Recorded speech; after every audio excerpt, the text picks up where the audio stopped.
Hello student, I am Sanjay Hadiyal.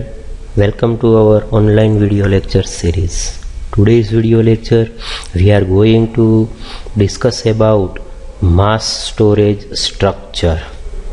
What is mass storage structure and how it works, or how it handle or store specific data in particular disk.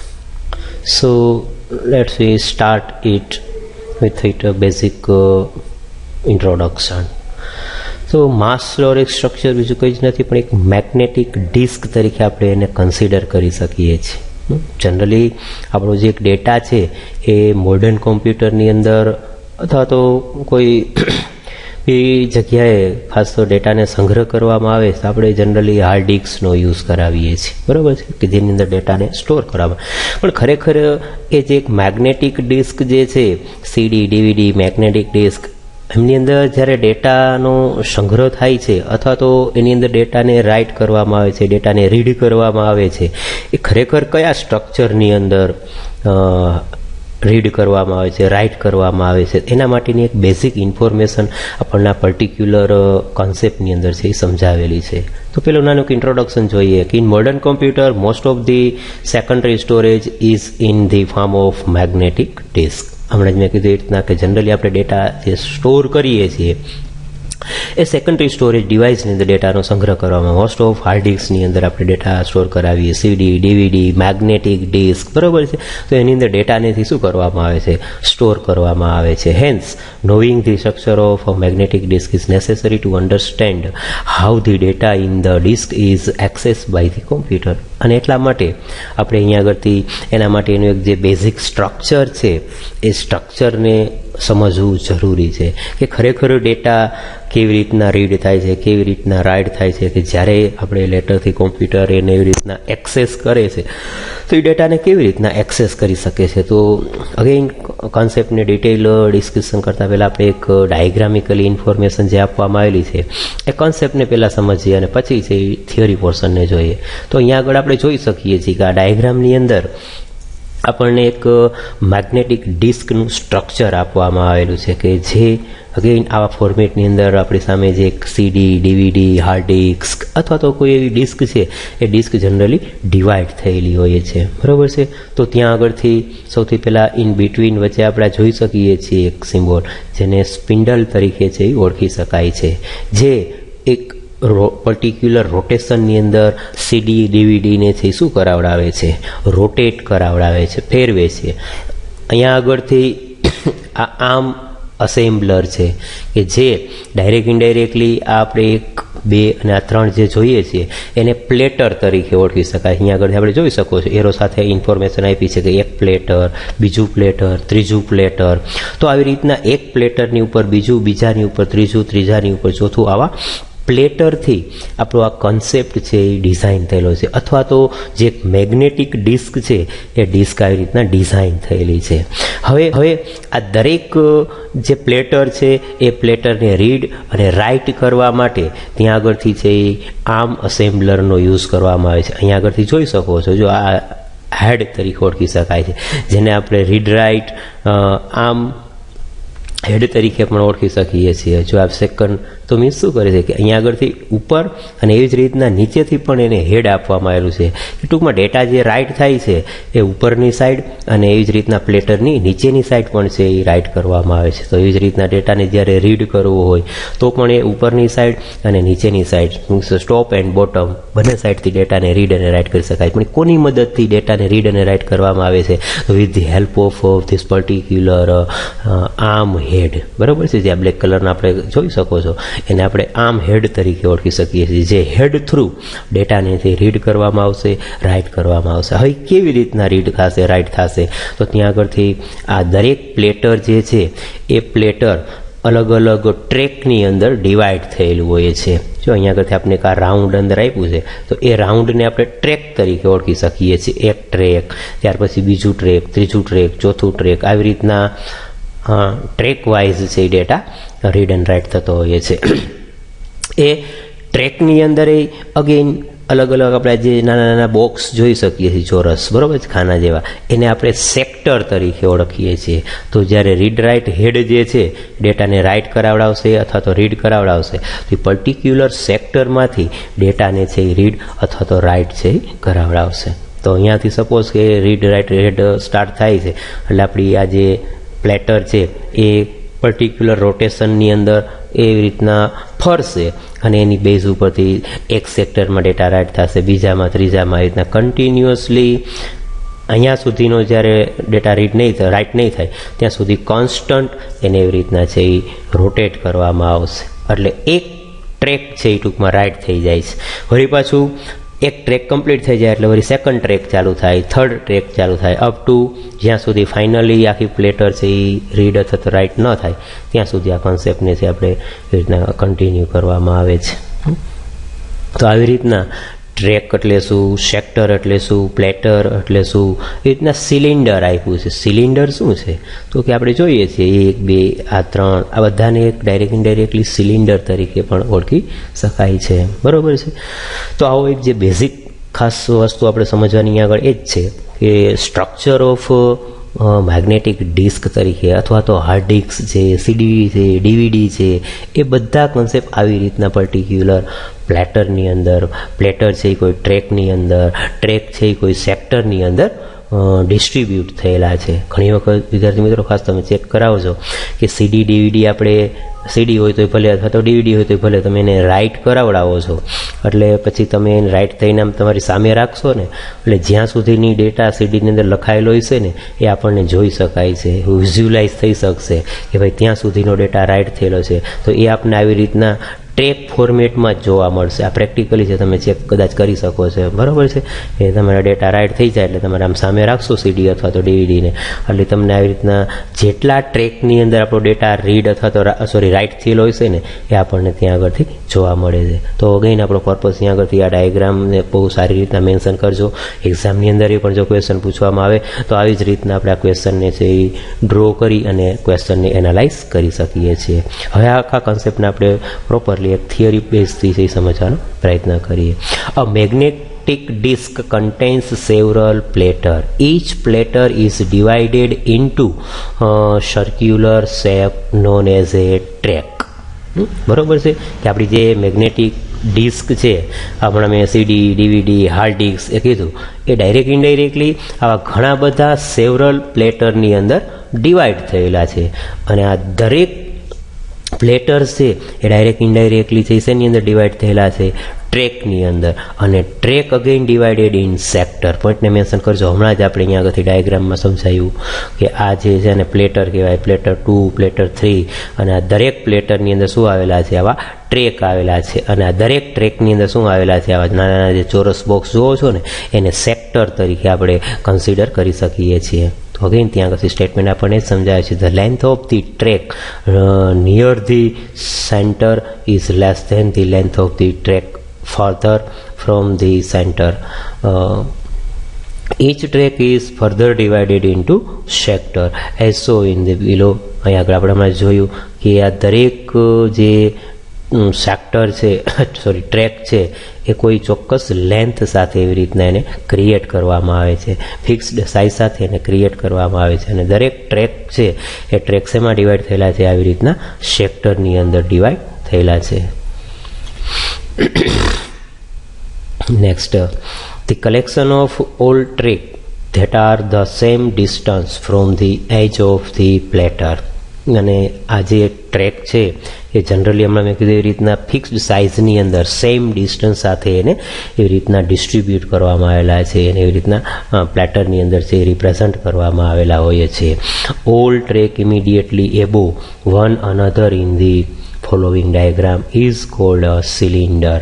Cylinder તો અહીંયા આગળ આપણે જોયું કે ભાઈ એક platter છે એવી જ રીતના જ આ સેમ ડિસ્ટન્સ સાથે સેકન્ડ છે, થર્ડ, તો આ ખરેખર આપણે એને શું કહી શકીએ, એક સિલિન્ડર તરીકે પણ કન્સિડર કરી શકીએ છીએ.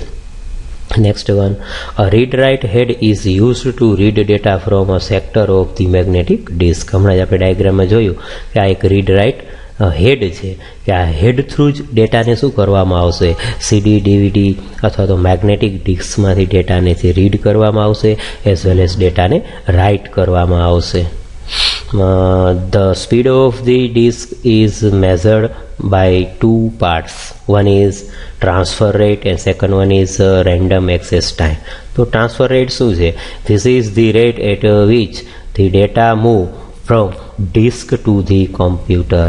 ડિસ્કમાંથી જ્યારે ડેટાને છે એ કોમ્પ્યુટરની અંદર ટ્રાન્સમિટ કરવામાં આવે છે એને એ કેટલો ઓલો સમય લે છે એને આપણે ટ્રાન્સફર રેટ તરીકે કન્સિડર કરી શકીએ છીએ. એ જ રીતના random access time, it is the sum of the seek time and rotational latency. Seek time and rotational latency means શું? તો ડાયરેક્ટ ઇનડાયરેક્ટલી રોટેશનલ લેટન્સી એટલે બીજું કંઈ જ નહીં પણ એક ટાઈમ લે છે, બરાબર છે. જે હેડ મૂવ છે સેક્ટરને રીડ કરવા રાઇટ કરવા માટે જે સમય લે છે અલગ અલગ સેક્ટર થ્રુ, તો એને આપણે રોટેશનલ લેટન્સી તરીકે ઓળખી શકીએ. જો અહીંયા નીચે આપ્યું જ છે કે seek time is the time taken by the arm to move the required track. બરાબર છે. એક ટ્રેક, બીજું ટ્રેક, ત્રીજું ટ્રેક, તો થર્ડ ટ્રેક સુધી પહોંચવા માટે કેટલો સમય, તેને સીક ટાઈમ કહેવાય. એવી જ રીતના rotational latency is defined as the time taken by the arm to reach the required sector in track. બરાબર છે. દાખલા તરીકે અહીંયા આગળથી સ્ટાર્ટ થાય છે અને મારે અહીંયા સુધી પહોંચવું છે, તો આ સેક્ટરથી આ સેક્ટર સુધી પહોંચતા કેટલો સમય લીધો એને આપણે રોટેશનલ લેટન્સી તરીકે છે કન્સિડર કરી શકીએ છીએ. એવી જ રીતના સીક ટાઈમ છે કે time taken by the arm to move the required track. બરાબર છે. સપોઝ કે અહીંયા આગળ તો આપણે ડાયાગ્રામમાં એક જ ટ્રેક જોવા મળે છે, પણ સપોઝ કે અહીંયા આગળ એક 4th નંબરનો ટ્રેક છે અને મારે આ ટ્રેકથી આ 4th નંબરના ટ્રેક સુધી જે પહોંચવું છે, તો એ જેટલો સમય લે એને આપણે અહીંયા આગળથી છે એ સીક ટાઈમ તરીકે કન્સિડર કરી શકીએ છીએ. Even though the disk is arrange as a sector and track physically, the data is logically arrange and address as an array of block of fixed size. અને અગેઇન એવી જ રીતના અહીંયા આગળથી આખું આનું જે એક સ્ટ્રક્ચર છે એ ફિઝિકલી પણ આવા ટ્રેક અને સેક્ટરની અંદર ડિવાઈડ થયેલું છે, જેને ડાયરેક્ટ ઇનડાયરેક્ટલી લોજિકલી એવી રીતના છે એ કન્સિડર કરવામાં આવે છે. The size of block can be 512 or 1024 bytes. Each logically block is mapped with a sector on the disk. Sequentially, in this way, each sector in the disk will have a logical address. ત્યાં આગળથી ટૂંકમાં જે બ્લોકની સેક્ટરની જે size આપવામાં આવે છે એ approximate 512 અથવા તો 1024 બાઇટની અંદર આપવામાં આવેલી હોય છે અને દરેક એક લોજિકલી એડ્રેસ સાથે એને એવી રીતના કન્સિડર કરવામાં આવેલું હોય છે. અહીંયા આગળથી ખાસ ડાયાગ્રામને ચેક કરી શકો છો. અગેન આપણે રિપીટ કરીએ જોઈએ તો સૌથી વચ્ચે અહીંયા આગળથી આપવામાં આવેલું છે સ્પિન્ડલ તરીકે ઓળખવામાં આવે છે. આ દરેકને પ્લેટર તરીકે ઓળખવામાં આવે છે. આ દરેક પ્લેટરની સાથે રીડ રાઇટ માટેનું જે એક આર્મ હેડ છે એ ત્રણેયની સાથે ખાસ રહેલા છે. એની દરેક પ્લેટરની સાથે અલગ અલગ ટાઈપના ટ્રેક આવેલા હોય છે અને દરેક ટ્રેકની અંદર અલગ અલગ ટાઈપના આવા લોજિકલી સેક્ટર આવેલા હોય છે. તો આ કન્સેપ્ટને ખાસ મેન્શન કરાવજો વિદ્યાર્થી મિત્રો. ઘણી વખત એક્ઝામમાં પૂછાય તો આવી જ રીતના ડાયાગ્રામને ડ્રો કરી અને આ પર્ટિક્યુલર ક્વેશ્ચનને આપણે છે એનાલાઇઝ કરી શકીએ છીએ. In operation the disk rotate at a high speed such as 7200 RPM. The rate at which data can be transferred from the disk to the computer is composed of several steps. ટૂંકમાં ત્યાં આગળથી એની maximum આપણે high speed આપવામાં આવેલી છે 7200 RPM revolution પર minute તરીકે આપણે એને કન્સિડર કરી શકીએ. અહીંયા સેકન્ડ નહીં પણ પર મિનિટ આવશે, બરાબર. રિવોલ્યુશન પર મિનિટ. ઘણી વખત ક્યારેક પૂછી શકાય what is the full form RPM, તો રિવોલ્યુશન પર મિનિટ તરીકે વી કેન કન્સિડર ઇટ.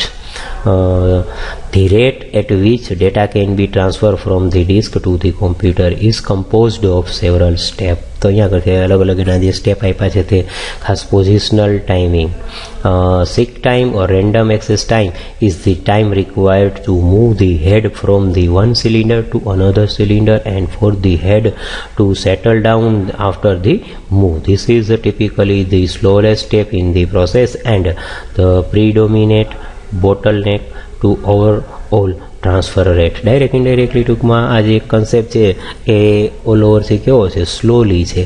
કારણ કે ત્યાં આગળથી એ શું કરાવડાવે છે કે જે રીડ રાઇટ આર્મ હેડ જે છે એ આર્મ હેડ છે શું કરશે, એ વન બાય વન એ રીતના છે એ કોઈ પર્ટિક્યુલર બ્લોકને છે ફોલો કરી અને એનેથી ડેટાને રીડ અથવા તો રાઇટ કરાવડાવે છે. The rotational latency is the amount of time required for the desired sector to rotate around and come under the read write head. This can arrange anywhere from 0 to 1 full resolution and on the average will equal 1/2 revolution. This is another physical step and is usually the second slowest step behind seek time. બરાબર છે. Again ટૂંકમાં all over જોઈએ તો આ પણ એક થોડું time consuming process છે. શા માટે કે ત્યાં આગળથી આ રોટેશનલ લેટન્સી તરીકે કન્સિડર કરી શકીએ. હમણાં જ આપણે અહીંયા આગળથી જોયું તો meaning of rotational latency. Rotational latency ખરેખર છે શું, તો કે જે પર્ટિક્યુલર સેક્ટરથી ડેટાને સ્ટાર્ટ કરશે રીડ કરવાનું, જેનું ડિઝાયર્ડ સેક્ટર છે, મેં હમણાં કીધું કે અહીંયા આગળથી સેક્ટરને ડેટા રીડ કરવાનું સ્ટાર્ટ કરશે અને આપણે અહીંયા સુધી પહોંચવું છે, તો અહીંયાથી અહીંયા પહોંચતા કેટલો સમય લે છે એ આપણે રોટેશનલ લેટન્સી તરીકે કન્સિડર કરી શકીએ છીએ. એવી જ રીતના the transfer rate which is the time required to move the data electronically from the disk to computer. બરાબર છે કે એક ડિસ્કમાંથી કોમ્પ્યુટરની અંદર જ્યારે ડેટાને ટ્રાન્સફર કરવું છે તો એ ટ્રાન્સફર રેટ આપણને આપે છે અને એ જનરલી છે કેવું છે, ઓલ ઓવર ટાઈમ કન્ઝ્યુમિંગ છે. કારણ કે ડિસ્કમાંથી ડેટાને જ્યારે સીપીયુની અંદર લેવામાં આવશે ત્યારે થોડું છે એવી રીતના પર્ટિક્યુલર બીટ ફોર્મેટની અંદર ડેટાને છે એ ટ્રાન્સમિટ કરવામાં આવે છે. તો અહીંયા આગળથી ટૂંકમાં આપણે ઓલ ઓવર આ કોન્સેપ્ટની અંદર ખાસ વસ્તુ સમજવાની હતી, structure of magnetic disk structure. તો અહીંયા આગળથી આ ડિસ્ક સ્ટ્રક્ચર આપવામાં આવેલું છે અને બેઝ ઉપરથી આપણે એને બેઝિક પોઈન્ટની અંદર ડિસ્ક્રાઇબ કરી શકીએ છીએ. એવી જ રીતના સોલિડ સ્ટેટ ડિસ્ક જે એક ન્યૂ ડિસ્ક તરીકે હમણાં મેં કીધું કે સીડી, ડીવીડી, હાર્ડ ડિસ્ક આ બધા કોન્સેપ્ટ છે મેગ્નેટિક ડિસ્ક છે. એવી જ રીતના અહીંયા આગળથી સોલિડ સ્ટેટ ડિસ્કનો છે યુઝ કરવામાં આવે છે. બરાબર, તે શું છે, as technology improve and economic change old technology are often used in different ways. One example of this is the increasing use of solid state disk or SSD. ક્યારે પૂછી શકાય what is the full form of SSD? તો solid state disk તરીકે આપણે એને consider કરી શકીએ છીએ. solid state disk use memory technology as a small fast hard disk. Specific implementation may use either flash memory or DRAM chip protected by the battery to sustain the information through power cycle. Direct indirectly આ એક જે technology છે ન્યૂએસ્ટ technology તરીકે આપણે એને consider કરી શકીએ છીએ. With the help of this particular technology we can read or write very efficiently and effectively data from this particular disk. Comparison to our older concept, this is concept known as older concept or magnetic disk, CD બધા છે કેવા છે એક older concept તરીકે consider કરી શકાય. જ્યારે આ કોન્સેપ્ટ છે કેવો છે ન્યૂએસ્ટ કોન્સેપ્ટ તરીકે અને ન્યૂએસ્ટ ટેકનોલોજી તરીકે કન્સિડર કરી શકીએ. જે ખાસ વસ્તુ શું કરાવડાવે છે તો કે કોઈ એ ટાઈપનું ઓલો ડેટાને રીડ કરવા અથવા તો ડેટાને રાઇટ કરવા માટે એ આપણને ફાસ્ટર ફેસિલિટી આપે છે. Because of SSD have no moving part, they are much faster than traditional hard drive and certain problems such as the scheduling of disk accessing simply do not apply. Comparison again હમણાં આપણે કીધું એવી રીતના આની સાથે કરવામાં આવી છે. તો આ ટેકનોલોજી છે કેવી છે, ફાસ્ટર ટેકનોલોજી છે, ઝડપી છે. However SSD also have there weakness. they are more expensive than hard drive generally not as large and may have shorter lifespan. Direct indirectly બહુ ઇમ્પોર્ટન્ટ કન્સેપ્ટ આપવામાં આવેલો છે કે આ કન્સેપ્ટને એટલો ફ્રિકવન્ટલી યુઝ નથી કરવામાં આવતો. શા માટે? કે એનો એક વીકનેસ પોઈન્ટ એ જ છે, એક તો છે એ સૌથી એક્સપેન્સિવ કોન્સેપ્ટ છે, બહુ મોંઘી છે comparison to hard disk CD in કમ્પેરિઝનમાં. અને બીજી વસ્તુ શું છે કે એની જે એક લાઈફ ટાઈમ છે કેવું છે, બહુ શોર્ટર છે. એ થોડો સમયની અંદર એ ત્યાં આગળથી છે એ ડિસ્ટ્રોય થઈ જાય છે, કરપ્ટ થઈ જાય છે, સમથિંગ પ્રોબ્લેમ આવે છે, બરાબર છે. SSD are specially used as a high speed cache of hard disk information that must be accessed quickly. One example is to store file system metadata, directory and inode information that must be accessed quickly and often. Another variation is boot disk containing the OS and some application executables but no vital user data. SSD are also used in laptop to make them smaller, faster and lighter. Direct indirectly આ concept most of છે ક્યાં આગળ use કરી શકાય છે? તો કે આવા કોઈ લેપટોપ કે સમથિંગ છે તેની અંદર યુઝ કરી શકાય છે. અને એ કેવું છે, એકદમ સ્મોલર છે, ફાસ્ટર છે અને લાઇટર છે, એકદમ ઝડપી છે. Because of SSD are so much faster than traditional hard disk, the through output of the bus can become a limiting factor, causing some SSD to be connected directly to the system PCI bus. Direct indirect આ જે concept છે CD SSD જે એક disk છે જેની અંદર direct indirectly સિસ્ટમની કોઈ બી બસ છે એ બસની સાથે છે એ શું કરવામાં આવે છે, એને કનેક્ટ કરવામાં આવે છે અને એ બેઝ ઉપરથી એને યુઝ કરવામાં આવે છે. તો આવી રીતના આજના વિડીયો લેક્ચરની અંદર આપણે સ્પેશિયલી એક સિંગલ અને સિમ્પલ પોઈન્ટ હતો એના માટેની છે સ્પેશિયલી ચર્ચા કરી, જેને આપણે માસ સ્ટોરેજ સ્ટ્રક્ચર તરીકે કન્સિડર કરી શકીએ છીએ કે ખરેખર માસ સ્ટોરેજ સ્ટ્રક્ચર છે શું, એનું સ્ટ્રક્ચર શું છે, એનું ઇમ્પોર્ટન્સ શું છે અને જનરલી ડેટાને રીડ અથવા તો રાઇટ કેવી રીતના કરવામાં આવે છે એ આ પોઈન્ટ ઉપરથી આપણે ઇઝીલી અને સારી રીતના તેને અન્ડરસ્ટેન્ડ કરી શકીએ છીએ અને સમજી શકીએ છીએ. So dear students, I hope you got this concept properly and very well. If you have any kinds of question query, please contact me and solve your problem. I hope again you got this concept properly and very well. ટૂંકમાં અહીં આગળથી main વસ્તુ આપણે એ જ સમજ્યા કે ખરેખર માસ storage structure છે શું, એનું મેઇન સ્ટ્રક્ચર શું છે. આ ડાયાગ્રામ છે એ ખાસ યાદ રાખજો. એક્ઝામની અંદર માત્ર ખાલી આ ડાયાગ્રામ તમે પ્રોપરલી એવી રીતના ડ્રો કરાવશો, ડિઝાઇન કરાવશો અને based on the particular diagram you can write very easily, very smoothly and effectively. તો અહીંયા આગળથી આ બેઝ ઉપરથી તમે સારી રીતના ક્વેશ્ચન છે એ ડિસ્ક્રાઇબ પણ કરી શકો છો એમ. So again I hope you got this concept properly and very well. Thank you for watching this video.